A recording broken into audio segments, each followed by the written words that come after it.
시청자 여러분 안녕하십니까? 행복한 미래를 여는 방송 복지TV 뉴스입니다. 형제복지원 특별법의 법안이 국회에서 처리가 늦어지고 있는 가운데 형제복지원 피해자 생존 모임이 국회 앞에서 단식 농성에 들어갔습니다. 박정인 기자입니다. 지난해 7월 발의된 형제복지원 특별법. 특별법이 국회 법안 처리 절차에 따라 국회 안전행정위원회 상임위원회에서 통과가 됐지만 지난 11월 국회 안전행정위 법안심사위에서 행정자치부의 반대로 통과가 되지 못했습니다. 행자부의 반대 이유는 특별법이 통과됐을 경우 이와 관련한 사회 비용이 많이 들어갈 수 있다는 것입니다. 결국 행자부의 반대로 특별법이 통과되지 못함에 따라 특별법은 자동으로 누락된 상태. 이에 생존 모임은 지난 7일부터 국회에서 단식 농성에 들어갔습니다. 생존 모임은 이번 단식 농성과 관련해 국가가 저지른 폭행으로 많은 사람들이 희생됐다며 이것을 사회 비용의 측면으로 봐서는 안 된다고 주장하고 있습니다. 우리가 단식을 하게 된 이유는 거기에요. 명분도 되지 않는 국가가 저지른 폭행으로 인해서 죽어나간 사람이 있는데 사람을 죽여놓고 식물인간 만들어 놓고 사회적 비용 많이 들어가서 합의 못 보겠다. 그거랑 똑같은 거거든요. 너무나 억울하기 때문에 우리는 그거에 대해서 행자부의 반대는 명분도 없다. 한국판 아우슈비츠라 불리는 형제복지원 사건. 19대 국회가 이제 얼마 남지 않았습니다. 국회와 정부의 조속한 특별법 처리가 요구됩니다. 복지TV 뉴스 박정인입니다. 장애인 비하 발언을 해 사회적 물의를 일으킨 개인 인터넷 방송 진행자들과 인터넷 방송 사업자가 기자회견을 열고 공식 사과와 함께 재발 방지책을 내놨습니다. 박정인 기자입니다. 지난 9월 장애인 비하 발언을 해 물의를 일으킨 개인 인터넷 방송 진행자들과 인터넷 방송 사업자인 아프리카TV 관계자가 한국시각장애인연합회와 함께 기자회견을 열고 공식 사과했습니다. BJ라 불리는 개인 인터넷 방송 진행자들은 이날 기자회견에서 장애계 단체에 사죄했습니다. 앞으로는 다시는 이런 일이 없도록 더 주의 깊게 생각을 하고 행동을 하고 말을 하도록 하겠습니다. 정말 제 스스로 잘못했다고 여전하게 반성하고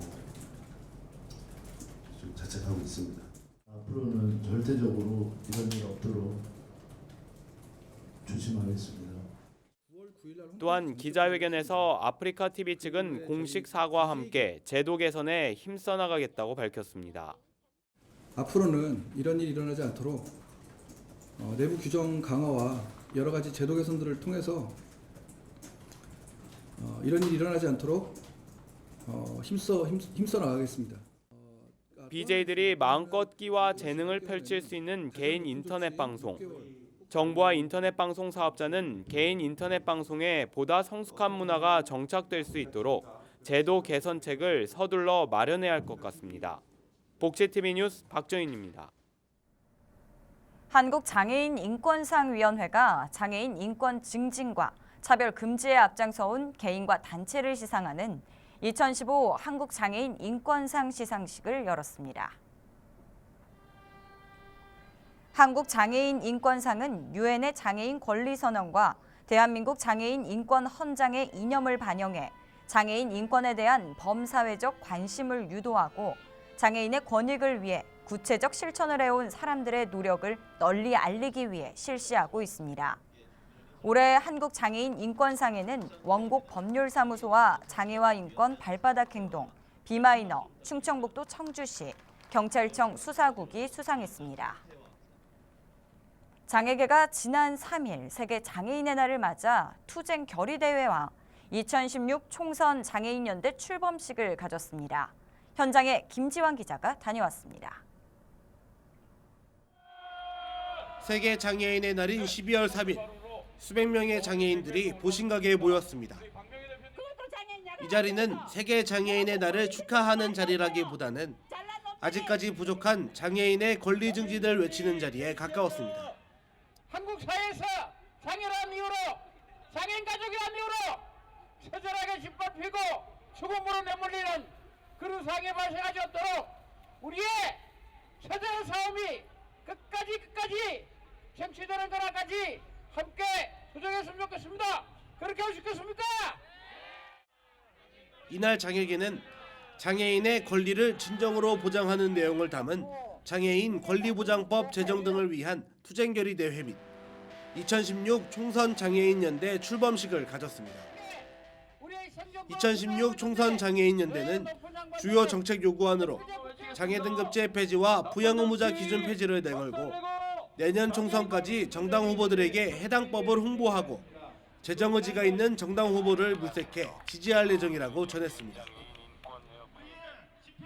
한편 이날 투쟁대회를 마친 뒤 장애계는 보신각에서 광화문으로 자리를 옮겨 장애 등급제 부양 의무제 폐지 광화문 농성 1200일 기념 기자회견을 갖고 앞으로도 장애계의 요구가 관철될 때까지 이와 관련된 운동을 전개할 것이라고 전했습니다. 복지TV 뉴스 김재현입니다. 하얀 눈발이 휘날리며 겨울의 시작을 알린 세계 장애인의 날. 한국 뇌성마비 복지회는 시 낭송회를 열었는데요. 추위조차 아름답게 만든 시 낭송을 이솔립 기자가 전합니다. 혹시나 하고 길을 걷고 혹시나 하고 사람들 가운데 있습니다. 정류장의 들쑥날쑥한 기다림 속에서 혹시나 하며 기웃거리고 문 닫히는 시에 운치를 더하는 잔잔한 배경음악과 그 위를 또렷하게 혹은 따뜻하게 울리는 낭송가의 목소리. 이곳은 뇌성마비 시인들의 시 낭송회의 현장입니다. 한국 뇌성마비 복지회가 올해로 14번째 마련한 이번 시 낭송회에는 전국 공모를 통해 선정된 8명의 시인의 자작시 낭송이 이어졌습니다. 이 뇌성마비 장애인은 한정의 제약이 많습니다. 그 아름다운 시로 표현하는 것을 저희가 주위에서 많은 친구들 통해서 알게 됐어요. 그래서 저 사람들의 시를 세상에 알려서 훌륭하게 시인으로서 활동할 수 있게 하면 좋겠다 이런 생각을 갖고 시작을 하게 됐는데 이날 낭송된 시들은 장애 당사자의 입장에서 자신의 이야기를 담아낸 시부터 유명 시인 못지않은 감수성을 담은 시까지 다양했습니다. 아직까지도 좀 비장애인과 장애인이 좀 보이지 않는 딱 정해진 틀은 없지만 섞이지 못하는 그런 게 있어요. 그런 안타까움을 갖다가 생활 속에 있었는데 요거 특징을 좀 잡아가지고 시를 한번 써봤습니다. 근데 요즘도 많이 좋아지긴 했지만 아직도 이제 좀 활동을 적게 하는 분들이 많아요. 하고 싶은데도 그런 계기가 주어지지 않았기 때문에 뭔가 누군가 탁 옆에서 조금만 거들어주면 활동할 영역이 많아지는데 그걸 누군가 해줬으면 하는 바람이에요. 한편 이날은 전문 시 낭송가들이 재능 기부로 시 낭송에 함께 참여해 낭송회의 의미를 더했고 초대 시인들과 기타리스트 김광석 씨의 공연 등 다채로운 기념 무대가 이어졌습니다. 매서운 겨울 추위마저 눈 녹듯 녹아내리게 한 아름다운 시 낭송회. 이들의 세상을 향한 메시지가 널리 전해지길 기대해봅니다. 복지TV 뉴스 이솔립입니다. 생애 주기별로 필요한 복지 서비스는 물론 주민 누구나 공부할 수 있도록 지원하는 특별한 곳이 서울 영등포구에 들어섰습니다. 이름하여 교육복지복합타운인데요. 김소영 기자입니다. 어린아이부터 고령의 어르신까지 모두가 즐기면서 배우고 익히고 복지 혜택도 누릴 수 있는 교육복지 복합타운이 서울 영등포구에 문을 열었습니다. 영등포구가 농산물 품질관리원 시험연구소 부진에 건물을 매입해 주민을 위한 공간으로 활용하고자 47억 원을 들여 조성했습니다. 우리 아이부터 어른까지 영등포 구민이면 누구나 교육복지 서비스를 편안하게 누릴 수 있는 공간입니다. 그리고 사회복지 협의와 푸드마켓 등 어려운 이웃들과 정을 나누는 시설도 같이 있어서 사랑과 행복이 넘쳐나는 곳이기도 합니다. 앞으로 교육과 복지가 어우러진 이곳을 통해 더 살기 좋은 영등포가 될 거라고 확신합니다.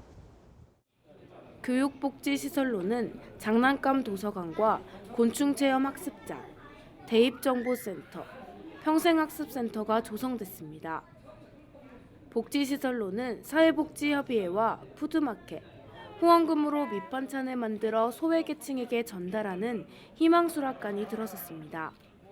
영등포구는 교육복지 복합타운이 주민 누구나 꿈꾸고 배울 수 있고 저소득층에게 따뜻한 사랑을 전하는 중심의 공간으로 자리매김하길 바란다고 전했습니다.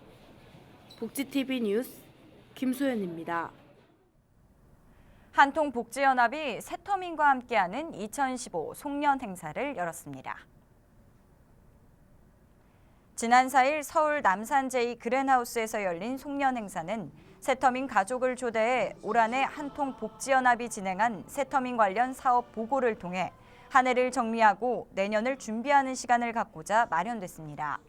이날 한통복지연합은 시사연합신문과 함께 새터민에 대한 발전과 재활을 위한 양해각서를 체결했습니다. 한편 이날 복지TV는 새터민의 문화향유 기회 확대를 위해 한통복지연합에 도서 300권을 기증했습니다. 제23회 세계장애인의 날 기념 2015 전국 장애인 합창대회가 경기도 용인 포은아트홀에서 열렸습니다. 이번 대회는 장애인 합창의 예술적 가치를 인식시키고 삶의 질 향상과 사회적 친화력 증대를 도모하고자 마련됐습니다. 이번 대회에는 전국 장애인 팀 중 지역 예선을 거쳐 13개 지역 16개 팀이 참여했으며 대회 대상은 오 해피데이와 아리랑을 부른 서울 에베네셀 합창단에 돌아갔습니다. 국제장애인 문화교류협회 최공렬 이사장은 대회를 통해 모두가 차별 없이 소통하는 계기가 되길 바란다며 앞으로 시군구 구립합창단이 더 많이 생기고 노래를 통해 더 나은 삶의 미래가 펼쳐지길 바란다고 전했습니다. 올해로 창단 10주년을 맞이한 영등포 구립 여성합창단이 오는 11일까지 합창단 단원을 모집합니다. 합창단은 밝고 건전한 음악의 전파와 구민 화합을 위한 실력과 열의를 갖춘 지역 문화예술 발전에 기여할 단원을 모집한다고 밝혔습니다. 응모 자격은 만 20세 이상, 만 54세 이하 여성으로 영등포구 주민등록 거주자이며 합창 단원으로서 기본적인 자질을 갖추고 사회 봉사 정신이 투철한 사람으로 방문 또는 우편으로 접수하면 됩니다.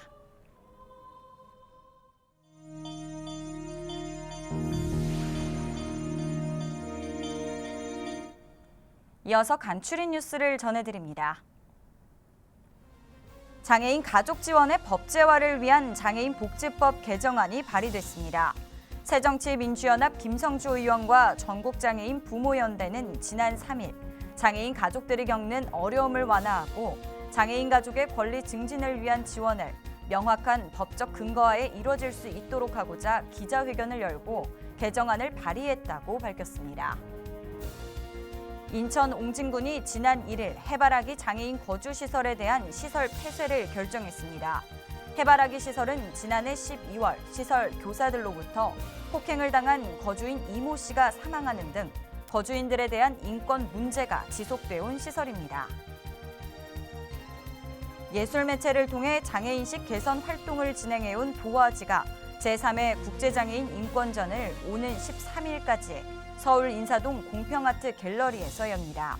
이번 전시회에는 장애청소년 예술지원센터의 필요성에 공감하는 전문 작가들이 참여하며 판매용 작품과 소품이 함께 전시되고 판매 금액의 50%는 장애청소년 예술지원센터 건립 기금으로 후원됩니다. 장애인 문학 잡지인 소떼문학의 100호 발간 기념식이 지난 7일 서울 동작구 여성플라자에서 열렸습니다. 이날 행사에는 장애 문인과 각계 인사들이 참석한 가운데 소떼문학 100호 공모패 전달과 문학상 시상식, 장애인 문학도서 기증식 등이 이어졌습니다. 소년소녀 가장을 돕기 위한 격투기 대회가 지난달 29일 전남 화순 군민회관에서 열렸습니다. 사단법인 대한종합격투기 전남연맹과 더 대한일보, 피닉스짐 연합회가 공동 주최하고 대한격투기 연맹이 주관한 이번 대회는 초등부에서 일반부까지 총 8경기가 펼쳐졌습니다. 이번 대회는 스포츠 활성화는 물론 소년소녀 가장 돕기라는 대회 취지에 맞춰 선수와 임원진들이 성금을 모았습니다. 지난해 통풍으로 진료를 받은 환자는 남성이 여성보다 10배 이상 많았다고 합니다. 이 통풍은 통증이 아주 심한 질환으로 몸 안에 요산이 지나치게 많아지면서 생기는 염증인데요. 연말을 맞아 송년 모임 많으시죠? 이 지나친 음주는 통풍처럼 건강을 해치는 질환을 가져온다는 것 기억하셔야겠습니다. 행복한 미래를 여는 방송 복지TV 뉴스를 마칩니다. 시청해 주셔서 고맙습니다.